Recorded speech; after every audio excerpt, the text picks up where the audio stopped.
Previously on Too Close to Home. We covered the trials of David Spence and his co-perpetrators, and Fazell and Simmons' rise to fame as a district attorney and detective, and the crookedness that follows. So let's go.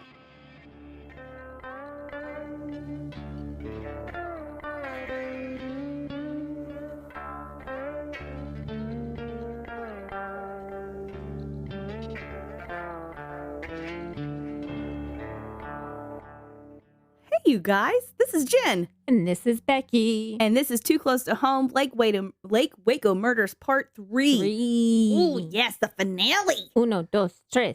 4, 5, 6, 7. Just to reiterate my sauces, because I always love to give credit where credit is due. Bloody Happy Hour, which is a really good podcast. The cool thing about that podcast was they're actually two ladies who are from Waco. And so they have a lot of local ties and understanding of the case.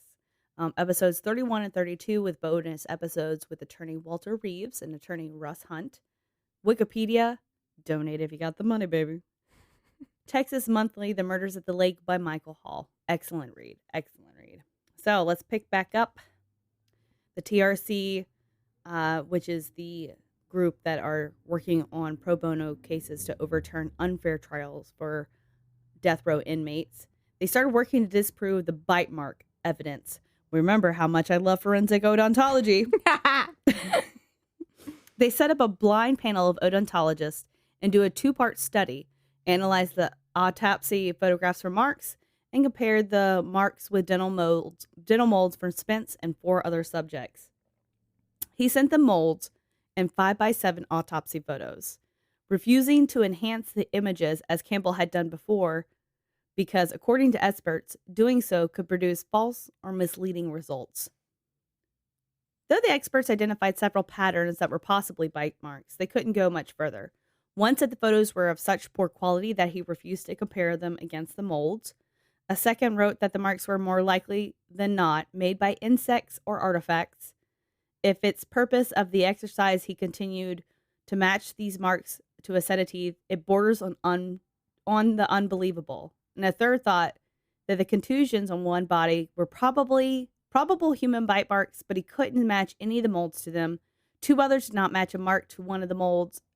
2 others did match a mark to one of the molds, but it was not Spence's. It belonged to a housewife from Phillipsburg, Kansas. So reliable? We think not. I don't think so. Bad news was the report would not be complete in time for the October 1993 deadline for depositions. However, they collected all their depositions and filed as this was Chili's last shot as a new trial. February 16th, 1994, Judge Black rejected the writ in a mere 3-paragraph reasoning, quote, not persuaded that this evidence was material. Right after the TRC team appealed the 5th Circuit Court of Appeals in December 1994, they were forced to shut their doors in September 1995. Just like all good things, they come to an end.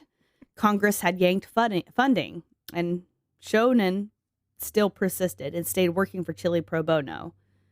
But in March 1996, the 5th Circuit Court of Appeals rejected his appeal with Judge Edith Jones, stating that while there were inconsistencies and prosecution withholding evidence, it wouldn't have changed jurors' minds even if it had been introduced.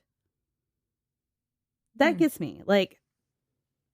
That's a lot of speculation. There's been a lot of speculation in this case. Well, that wouldn't have mattered anyway. They wouldn't have thought. How many times have we thought that someone would think something one way only to surprise them to think another way?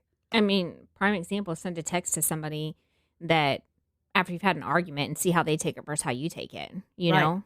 That you cannot determine how someone's going to interpret anything unless you present it to them and then ask them. Mm-hmm. You could have an argument and then the next day say, how were you today? And they could take it like, how are you today? Yeah. There's so many things that you're interpreting that could be interpreted wrong. Showman, in an effort to gain momentum, even with the route of media sending a pinch to 60 Minutes, but the case was so complicated, no one was interested. And that's, if you look at a lot of these true crime shows, most of them are solved. Everybody likes a neat bow tied on a case. So, and if it's something complicated and not black and white, obviously they're not going to They want to be solid in who's the wrong and who's the right. Sure, especially if your name's going to be on it. You want your name tagged to a win, so to speak. Yeah. And if you're not going to be able to figure it out, you don't want your name tagged to, well, she couldn't even figure this out. Right. I don't want to be tagged to railroading somebody, Definitely not that. No, that might ruin your TV show. 8 months after the circuit's ruling, John McLemore called Showman.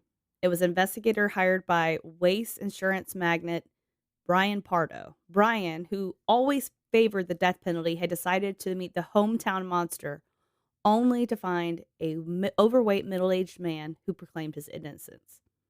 McLemore and Pardo went over transcripts and grew incredulous as he discovered that there was no evidence of him being guilty. How can you put somebody on death row without evidence? I'm not sure he's innocent, and I'm not sure he's a good idea, but what is happening is wrong. Pardo set up room in his corporate headquarters and hired additional investigators to work the case, as well as a blood spatter analyst who stated that teenagers could not have been transported from one park to the other. The blood, which had flowed from each body in predictable lines and had not smeared or intermingled, seemed to indicate that they had died where they had been found, in Spiegelville Park. If this was true, then the confessions of the Menendez brothers were decidedly false. And honestly, kills me. I can't even say what I'm about to say because I don't want to spoil it. Dang it. April 3rd, the new death sentence date was fast approaching, and Showman tried every last effort, even speaking to the Bush administration. George Bush was the governor of Texas at the time.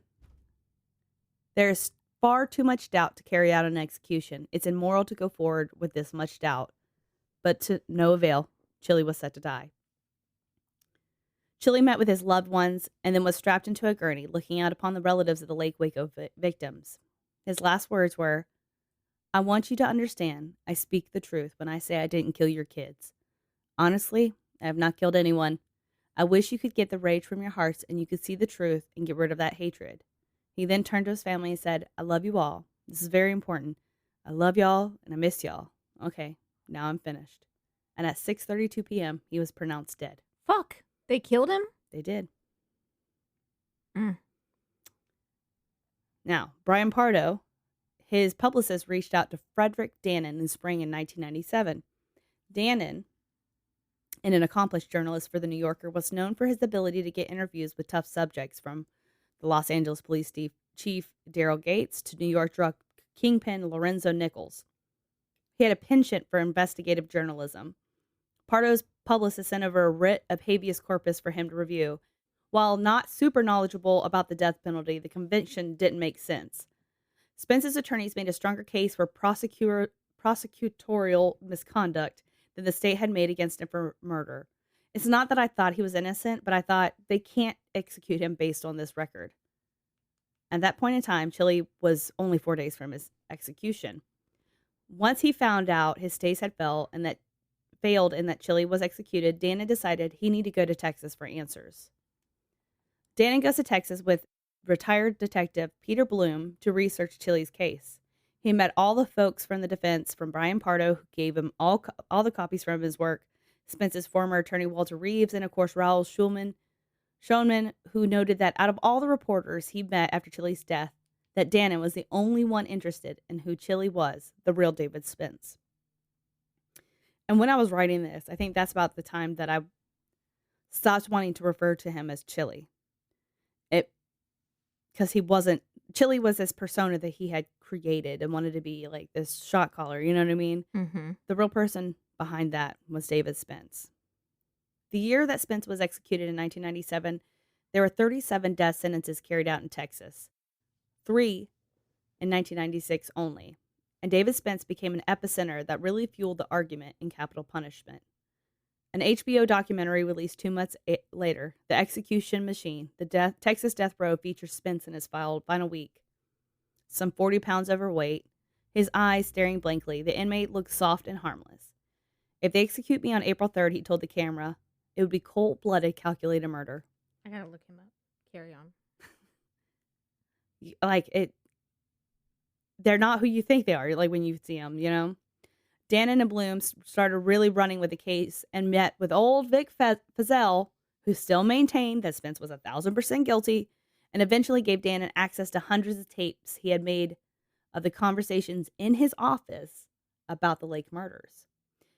They then reached out to Simons, who was still with the Waco Sheriff's Office. After a nice conversation, he left with a parting threat. Simon says, "What y'all heard about Waco?" Bloom later recalled in an affidavit. I replied, "Was there no Truman?" Then Mr. Simmons said, "People get killed here real easy." Then leading for emphasis, he added, "Even cops." Oh. Right? Dana became the creepy lady in the apartment complex, knocking on doors, trying to track down the story to the case, and was savvy at getting people to talk, including Jill's aunt, Jan Thompson. Like, we all know that like creepy lady in the apartment that's like, "I need cat food for my cats," and all her cats are like mummified and dead. Don't open the door. I got caught with her for 2 hours last week. Had to throw tuna at her. He went down to Dallas to meet Munir Deeb, who had civil suit of $100 million and lost that against Fazell Simons and other law enforcement officials. And he was running a limo business and spoke on Amnesty International panels, including one that was with the Dalai Lama. Dannon returned to New York City to write a proposal by the Lake murders, which was bought by Simon & Schuster. Despite warnings from Bloom and friends, Bloom was the cop that had went with him, Dannon returned to Austin in October 1998, the same month that Gilbert Melendez passed away in jail due to complications of HIV. And the reason I said that was like, I had posed this question, why did we announce this? Why is it that we announce when someone dies from complications of HIV versus like, you ever see someone pass away on your Facebook and they don't talk about it? Yes, and it drives me crazy. FYI, you should always put, like, when I die, put it out there. Everybody wants to know. Don't make them research it. Like, don't let us just narrowly put out, like, oh, this one died of HIV, whatever. Put out everybody's cause of death. Exactly. Don't just single out, because HIV could have happened to anybody in the 80s, okay? Whew. We've seen some, documentaries of that time. It was fast and loose. Oh, yeah. It was. I mean, but it just, to me, it seems cruel that, like, he was already in prison for something he didn't do. And then he dies of HIV, and we're going to announce that. Like, oh, this killer died of HIV. Nobody feel bad for him. Fuck that. Well, just a fun fact. Mm-hmm. At least with the state of Florida, I'm not sure about the state of Texas or any other states, therefore. Any inmate that dies while in custody, you can look up the full death report on for Florida, the FDOC. And now that is the ingenuity we need. Yes. I want to be able to look up anyone's death. Mm-hmm. Anybody's. Yep. If you die tomorrow, damn be sure. I will promise you this. I will Google every reason. Did you die of a car accident? Did you die of cancer? Were you shanked in a back alley? Same. If you ever can't sleep one night and you look up FDOC for the Florida Department of Corrections and you scroll down and look up their death reports, and then you can go to the year and click it. It'll list every inmate, and you can literally click that person and pull up the handwritten reports or typed report about, It's a whole new world. Mm-hmm. It's Holy fascinating, fun read if you're into weird shit. It's like you're Aladdin and I'm Jasmine. Yeah, exactly. Whole new world. I'm going to find out so many things. Go ahead and give me my Grammy right now for that. Can we do a speech now? I want to thank you. Watch out. Here comes Will Smith. Oh, I did not see that coming. No one did, especially Chris Rock. I did not. It's my one good joke today. So, back to serious shit. Dannon would work double time with interviews to exhaustion. One night, after talking to Sergeant Bayer, which was one of the first detectives on the case that was assigned with Simons, he got pulled over by no one other than Jan Price. She was still working for them. He goes, "She scared the hell out of me. Talk about a commanding presence. I told her I was exhausted after talking with Bayer for 5 hours. She smiled and said, that would turn anyone's head around, and let me go with a warning." It's a bad bitch. Fucking love her. Dannon started working on a theory started by Schoenman that was actually a drug deal gone wrong, even consulting a New York City detective who supported this theory, saying that this was a murder frenzy and not a thought-out plot. And he turns his attention to Kenneth's father, Richard Franks. Now, Kenneth's parents had divorced in 1975, and Richard had since then had come out as gay. And even in that time, you come out as gay, you were bullied, picked on, discriminated against. Right. It was seen as the scarlet letter in a way. Kenneth lived with his father and his father's partner, also named Kenneth, King. And after a year of trying to speak to Richard, he finally agreed to sit down to an interview. In the interview, he was a father in mourning, but said little about the case and seemed to know more than he was divulging. After a visit with Jan Thompson, which was Jill's aunt, he got some more information that alluded to this as well. Both her and Richard had attended Spence's sexual abuse case, and Richard had said he had received a phone call that night that made him think something was wrong, but never expanded upon it. And that was like the night of the murder. He had got that phone call.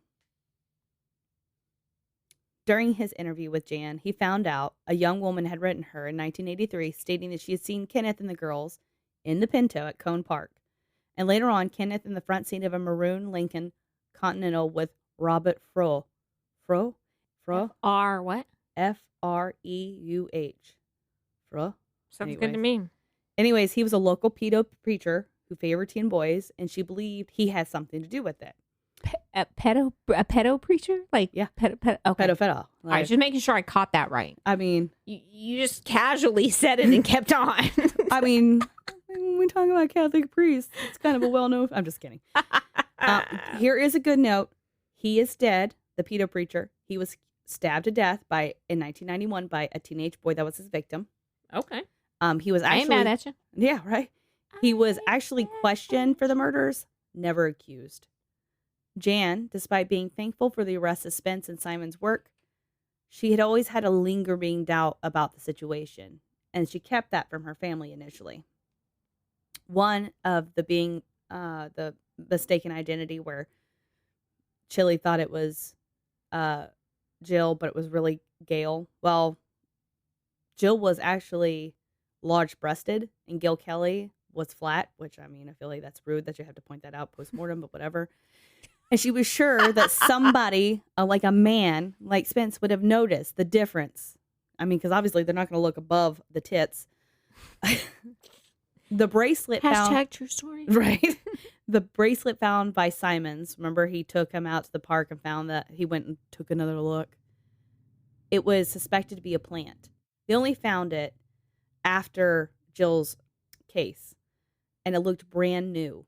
Not something that had been outside in dirt for 2 years. Oh, it was 2 years later? Mm-hmm. So it was like a brand ass new bracelet in the sand. And if you know anything about the sand in the ocean, what happens? It gets rubbed to hell and back. Mm-hmm. Dannon confided in her the suspicion that the whole case against Spence and the Melendez brothers was made up and had reason to suspect Tab Harper.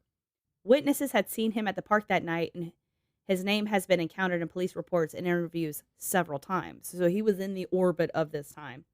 Before long, Jan and Dana became fast friends and allies, and she was able to get him interviews he couldn't previously get, such as a woman who said she had seen Harper's van next to the Pinto that night. Dun, dun, dun.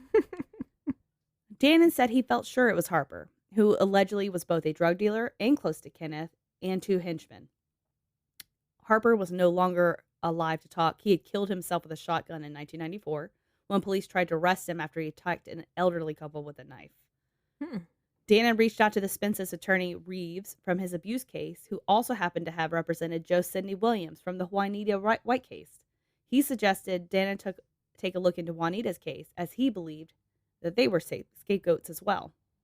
In 1992, the 10th Court of Appeals overturned Williams' murder conviction, ruling that testimony against him from the informants was inadmissible, and in June 1993, he was released and given the paltry sum of $31,250 for his time behind bars.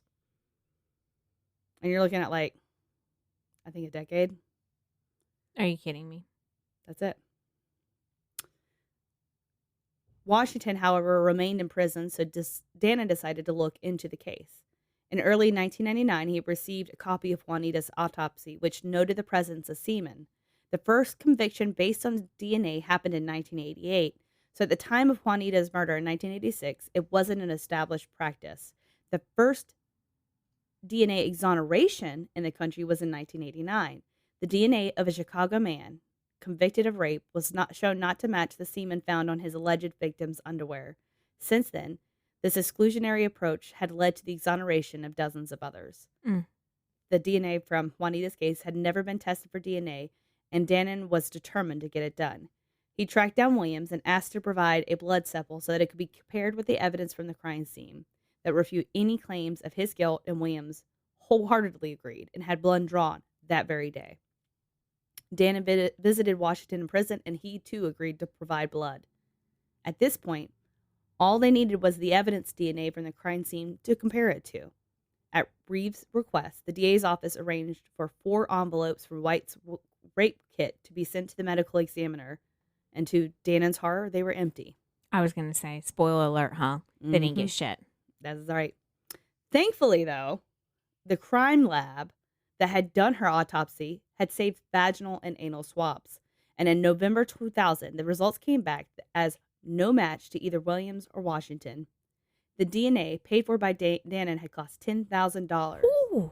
And he put down his journalist hat at that time to become a paralegal for Reeves.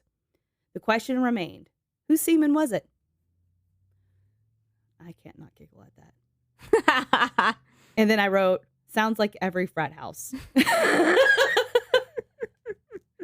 jizz is this? Who's this responsible party? I cannot stand you. Kyle, I told you to stop jacking off on the couch. I had to swallow that. I had to give Emma ibuprofen pill the other day because we're out of the baby liquid, and she was like, I really don't like to swallow that. And I was like, I don't either. And JJ was like, you're so inappropriate. I was like, that's what I'm talking about. That's your dirty mind. Get your mind out of the gutter, JJ.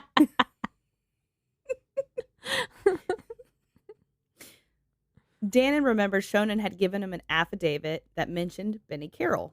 However, Carroll was dead of self-inflicted bullet fever. Shotgun. I'm sorry. Did you say bullet fever? Yes. I don't know why I wrote that. Like, it sounded so serious that I got to that, and it was like shotgun in parentheses. I'm like, what am I talking about? Literally says, however, Carroll was dead of self-inflicted bullet fever. Shotgun. Bullet fever. All right. That's a new one. Yeah. Hashtag, we're putting our trademark on that. Bullet fever. But the lab had performed an autopsy. LOL, why? I love reading my notes as I'm going through this.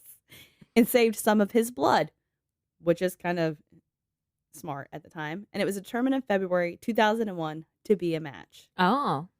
Further DNA on the sweatshirt in Juanita's home did not match her DNA. Governor Rick Perry gave Washington a full pardon, and Judge Allen ordered he be released July 5th, 2001, after spending more than 15 years behind bars. Did they give him $5? Didn't say that, Purple. Damn I got 5 on it. I got 5 on it. This actually reignited death penalty talks across the country as this became national news. However, Fazell said the DNA changed nothing. Like it's some mythical science. Duh. So, like, it made me think of, like, so everybody's done this Ancestry DNA and 23andMe. Before I had done it, my aunt was telling me I don't want the government to track me. Oh my God. Because I'm woke. Oh, okay. So my uncle had gotten Ancestry DNA done, and it was like 1% African, like Senegalese or Congolese or something like that. And they told my grandma about like his rundown, and she was like, because my grandma was super racist. She was like, no, we're pure. And they're like, well, it's DNA. She's like, well, I'm mama. I'm like, okay, I don't think that works like that. Okay. We're not back in 1940. Right. Well, mama knows. Well, DNA knows more. A little bit. It merely proved, he said that it merely proved there was another suspect. Simons also felt this way, but there were few in the crowd of many that believed their innocence. With all this DNA news, Dana discovered that there was untested evidence for the Lake murders. He had to get the assistance of Jan to retrieve these items from the authorities as it was Jill's personal belongings. In September 1999, Special Prosecutor David Chapman turned over his evidence to Tarrant County Medical Examiner's Office. It included clothing, bloody bindings, the stray hairs, 2 beer cans, and more. Sounds just like my personal items.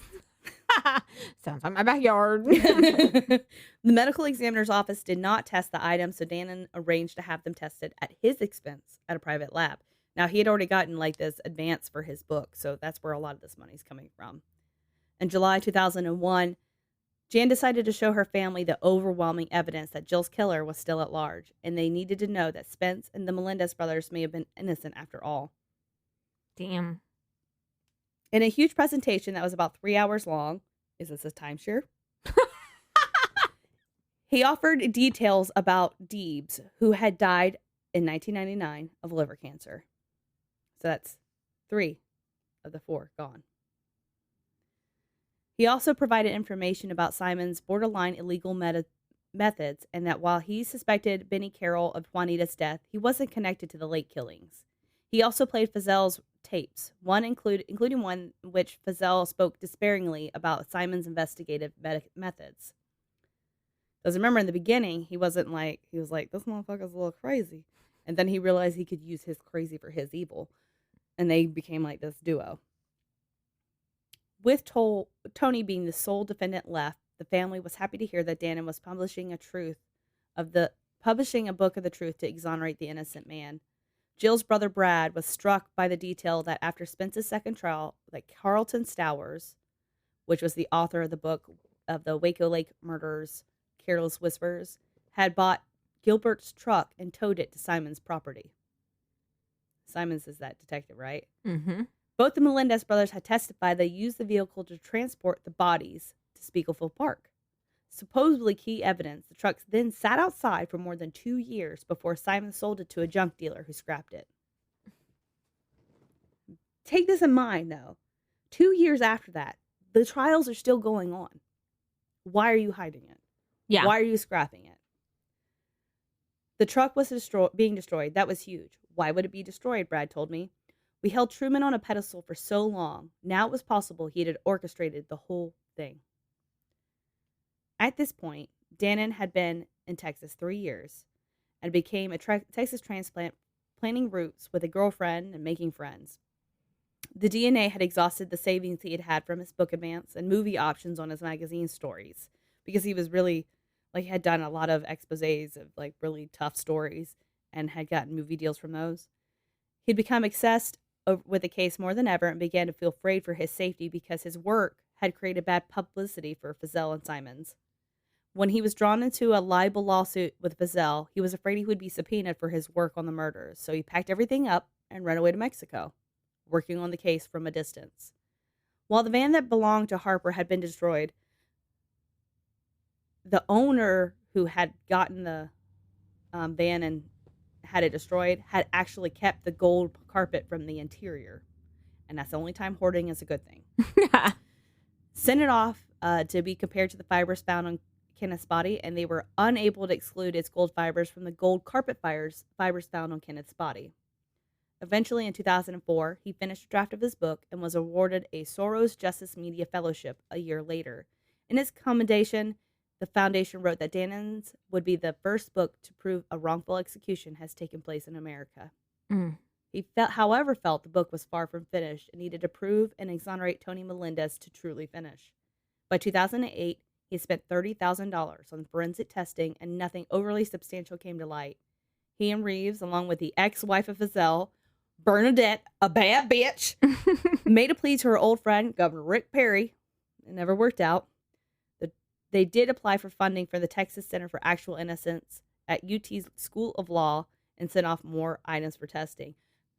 That's when, you be careful about your exes now. This is the DA's ex-wife is like, you know what? Fuck him. He wrong. You a bad bitch, Bernadette. As time wore on, so did Jan's patience. Now, this is late 2000s, right? Mm-hmm. The murder happened in 1982. She'd been waiting for years, right? Jan's patience, as well as her family, had wore out, and Dannon would call saying that he was close and nothing would happen. So by 2013, she stopped speaking to him altogether. After so long, and after all the promises he made, I lost faith in him. I know he put in many hours and sleepless night, but I also know he raised hopes for people and didn't follow through. Dannon now lives in San Miguel, and at the time of the article, the author spoke to him. He was still insistent he was close, now hoping to use new science of touch DNA to find evidence to exonerate Tony. When asked why he hadn't published anything to help free Tony, it wouldn't have made any difference for Tony. Absolutely none. Again, people speculating. A book comes out by a New York writer that says Tony's innocent and Texas may have executed an innocent man and Tony's going to get clemency. Nobody knows how this works and would believe he'd get pardoned on the basis of my book. Better to wait for DNA results, he said, to prove that Melendez didn't do it and that the others did. I believe in our system, but the system failed in this case. I believe Raul Schoenman made a legal case that should have prevented Spence from being executed. I can't say for certain he was innocent, but I know he was wrongly executed. And there's not a shred of doubt in my mind that Anthony Melendez is innocent. Not a shred of doubt. Tony Melendez sat in jail for 31 years. He did admit that he wasn't a good man, but innocent of these murders and have paid for the crimes he had done. He doesn't remember what exactly he was doing the night of July 13th, 1982. Fuck, I can't remember what I was doing last week. Right? Fucking an hour ago. Damn. Yeah. But does know, like, how many times have we podcasted, like, recorded something, and then we listen to it later, like, oh, I forgot we even said that. Oh, every time. Every episode. I ain't gonna remember anything from 1987. I was born that year. Shit. He does know this. I was with my uncle and cousins in Bryan, Texas, painting apartments. We'd work 10 hours a day, and I didn't have a car, so I'd stay a week at a time. We'd paint all day, then throw down our sleeping bags, turn on a radio, cook, and go to sleep. Next day, we'd get up and start working again. He also admits that the case was stacked from the start. I wasn't a saint, and my brother wasn't a saint. Spence was an ex-con, and Deeb wasn't from here. Which, I mean, true. He was pressed by investigators at the time. They kept saying, tell us the truth. You did it. You know you did it. You're going to die for it. Let us help you so you don't go to death row. His attorneys at the time pressed him to plead guilty as they know he was doomed and destined for the death penalty. His mother pleaded with him to do the opposite as she knew he was innocent, with the attorneys telling her, you're going to kill your boy. Mm. That's such a hard, position as a mother because especially one got the death sentence and was killed. I would just tell my son, just say you're guilty so you can do life and I can still see you. Yeah. Tony bluntly told Simons at one point, you know I didn't do this. I'm tired of lying. I can do the time. He had a spark of hope when Dannon came along in 1999 and the DNA testing to be done. But just like the others, he was disappointed and lost hope in Dannon. Jill's Aunt Jan writes every few weeks to Melinda saying, I felt it was the thing to do. I know he's no angel, but as far as what he's there for, that's not what I call justice. I just don't believe he had anything to do with the murders. She hoped for the redemption of Tony Melendez. Every now and then, I think I should not have gotten this personally involved, but I felt like Tony needed to have someone on his side. I don't know if I want to see an innocent man get freed or if I just so deeply want to know who the guilty people are. There's a chance we're never going to know for sure who killed those kids. He was denied for parole in May 2016 despite claiming his innocence. It just baffles me. That's when they say the courts are a machine, it really is. Mm-hmm. And after a while, these people who work, and I've worked in courts, after a while, you become desensitized. You do. And they're no longer people, they're folders. Mm-hmm. They're numbers. They have their inmate number and they just become a number. And everybody's story is the same sad fucking story. I didn't do it. I didn't do it. I didn't do it. I didn't do it. You just get, and they sit down, they're like, I didn't do it. You're like, okay, we don't need to talk about this. Come on, let's get done what you need to get done. I don't care. You don't even want to hear it. I'm just here to do my job. Because everybody didn't do it. Everybody. Tony Melendez, the last living Waco Murders defendant, died on Friday, January 13th, 2017, at 57, at a prison hospice in the Michael Unit in Tennessee Colony, not far from Palestine. Melendez had been suffering from multiple maladies, including bone cancer and kidney failure, and he had also recently undergone gallbladder surgery. That's random, but okay. Sorry. Yeah, right. He's got this cancer, and he had gallbladder surgery. The motherfucker couldn't eat nothing fatty. I'm Got like, them what? stones. Random. So that means all 4. Now, while Deeb was exonerated, he only had a few years on the outside before he succumbed to cancer. You know, Gilbert died, Tony's dead, and of course, David Spence was executed. So, where is everybody today? Sadly, with this case being so old, some of the some of the folks from this time are gone. Of course, all the defendants have passed. The truth still fully hasn't come to light. Truman Simons had passed at the age of 78 in November 2021. Oh, wow. Just last year. Still proclaiming he had gotten the right men. It's been 40 years since the murders. Kenneth would have been 58. Raylene and Jill would have been 57. Vic Vizell has his own law office now and still maintains he was correct in the case. Jan Price has retired from active duty and now works part-time in WPD's personnel department as of the 2014 article. I couldn't find anything super current. As of the article in 2014, Calvin Washington and Joe Sidney Williams were back in prison. Washington for theft, Williams for cocaine possession and evading arrest. Spence's ex-wife now lives in Louisiana and looks back at the years with sadness. Those kids didn't deserve to die. Their parents, it's horrible what they've been through, but my 2 children have suffered too. David's mom suffered. I suffered. It never goes away. Frederick Dannon still lives in Mexico, writing for local newspapers. Raul Schoeman teaches at University of Texas, Austin, as capital punishment clinic professor. And as of the article in 2014, Jan Thompson, which is Jill's aunt, lived in a retirement village, but does make it out to Jill's grave from time to time to clean it up and look at the mementos left by visitors. One of the notes said, "Someday we'll all know what really took place." That's really sad. When I started this and it was like twisty, like, oh, these guys are guilty. Oh, maybe they're not guilty. Oh, they're definitely not guilty. I mean, they were. Let's not forget that at the beginning of this story, we're talking about he was already in trouble for abusing a child and having that child perform oral sex on another friend, which was also a co-defendant. So, no, definitely not angels in any capacity. They had the ability to do these things, but they didn't. And the fact of the matter is the people who actually did it have gone on to probably kill others. If you do it one time, it's going to be easier the next. And that's the unhappy story of the Lake Waco murders. That's really sad to never have like a definitive answer of what happened. I want to punch that motherfucker, Simon? Frederick Dannon, because I'm like, you could have fucking put your fucking book out. Damn. Oh, yeah. I mean, because I have to say, growing up and working in law enforcement, I always thought the death penalty was just. And as time's gone on and the things I've read about, do we ever have the ability to 110% know if someone's guilty? And do we necessarily need to have that power to kill someone?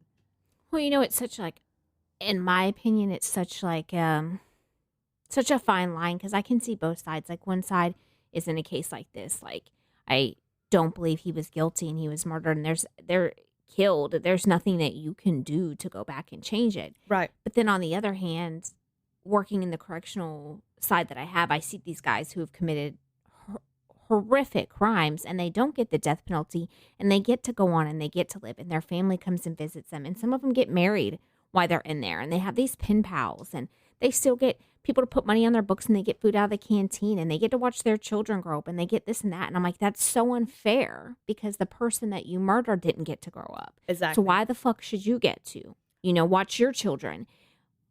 But then like you were saying, there's the other side. How can we ever be definitively sure? And sometimes we are. Oh, yeah. There are times that like Ted Bundy, there were witnesses. we know. Randy Kraft, we know. There are times that we know, but there are the times that we don't know. And in times of uncertainty, to, yes, I can understand keeping them in jail, but to keep the death sentence going and not, put it as an indefinite stay until things have cleared out. And there's a lot of pride, Mm-hmm. we were talking about, you at the hospital with your son the other day. They were holding up you guys in that room as punishment, which held up anybody else from using that room Mm-hmm. for personality, for like Right. And that, showboating, like I got the power even though you were right. right. Like there's a lot of that in every industry. And that's it right here. Fazelle is like, I can't say I'm wrong. Absolutely I'm not wrong. And, sometimes it's kind of like when you get onto your kid and they get in trouble for something that you find out later they didn't do, the other kid did. But it's like, well, I'm sure we grew up hearing, I'm sure you got away with something at some point. Yeah. So this is kind of, tick for tack Right. kind of thing. And sometimes I feel like law enforcement looks at it like that, like with these guys. Well, in their mind, they'll never verbally say, maybe you didn't do this, but you did a lot of other shit, so we're going to let you pay for this. But I'm a firm believer in you pay for the crime that you did, not if you got away with something, fucking good for you. Count it as a tally mark on your wall, whatever the fuck you want. You got away with it. But we're not going to punish you for something that you didn't do. Exactly. If you go in and you pay your dues, the difference between me and someone behind bars is that they were caught for doing something, which I've done stuff illegal. For sure, we all have. I have. If you've ever had a drink and you've gotten in don't the car worry and about drove, it, FBI and NSA. I didn't do anything. But like the difference is they got caught and now they're paying the penance for it. That does not make me better than them. Exactly. When I had to take a psychological exam to work at a certain facility, they told us in it, they were like, you have to answer everything truthful. For example, every single person in here needs to answer yes to have I ever stolen something. And they were like, I don't care if you, in your mind, I've never went to a store and stole a sweater or this or that. If you've went to a bank and you've taken the bank pen and left with it, you have stolen something. Exactly, yeah. Everybody has stolen something. And, that goes along with what you said of we've all committed a crime. It's just whether we've gotten caught or not. And obviously there are varying degrees. But, you have to be careful where you lay your judgment. And you have to be careful where you lay your pride. Like trying to convict these people because of a past they had of not being decent individuals is not fair to convict them of something they didn't do. Yeah. Right now I'm working on spoiler alert, I'm working on some Amish murders, and the Amish view of things I've learned a lot. But one of them is so the Amish, they don't believe in revenge and retribution and vengeance and things. They believe that it's just God's will, and it's hard to think like that's a good way, but justice is supposed to be blind. And that's where the I was looking for quotes that made sense. An eye for an eye makes the whole world blind.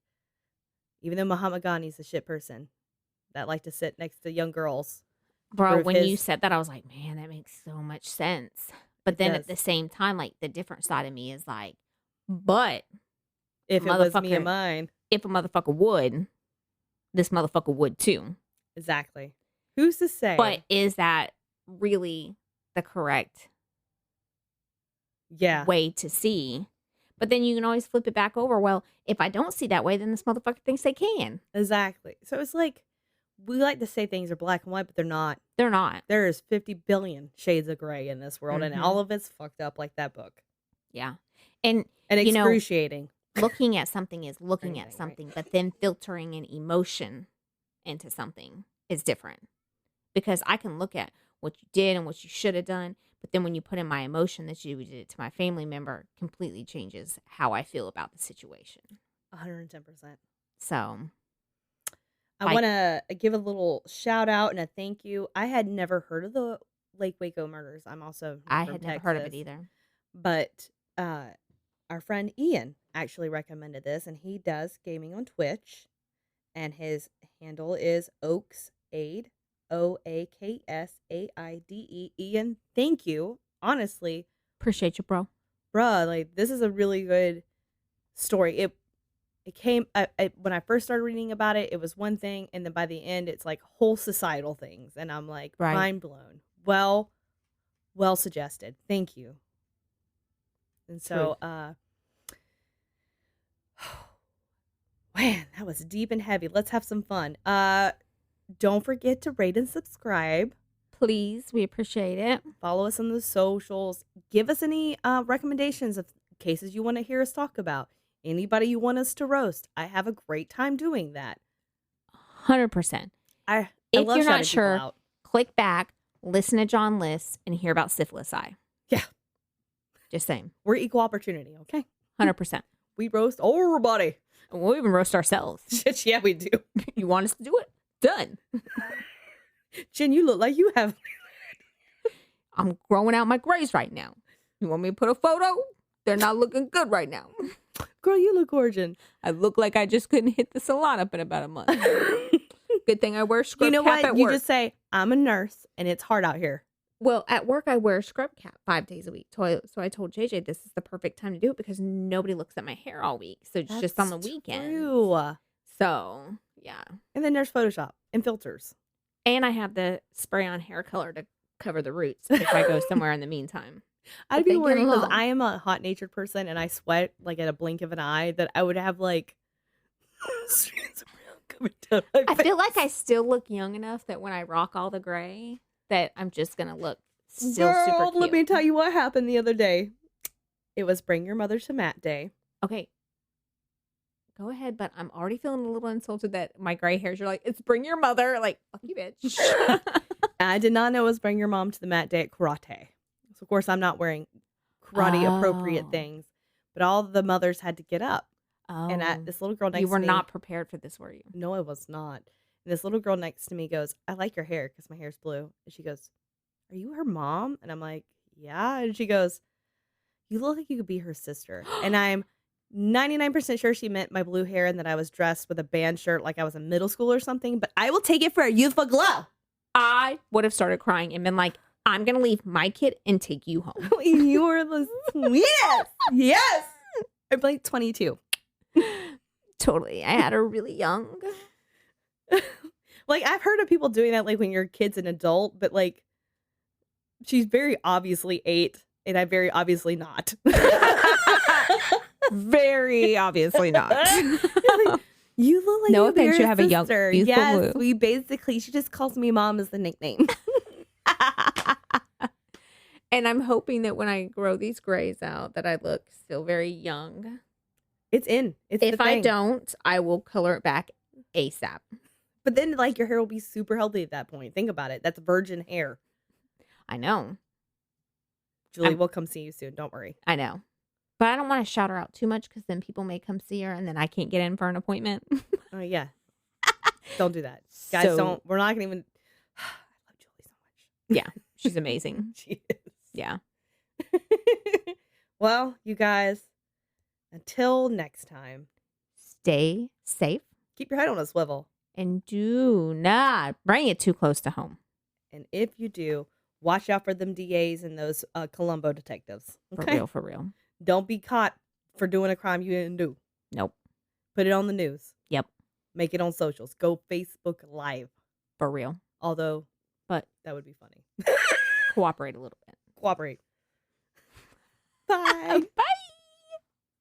If you enjoyed this episode of Too Close to Home, don't forget to rate and subscribe to us on most platforms. Follow us on our social media at Too Close Home Pod on Facebook, at Too Close Podcast on Instagram, or if you have your own Too Close to Home experience, shoot us your story at tooclosetohome@yahoo.com. Thanks for listening.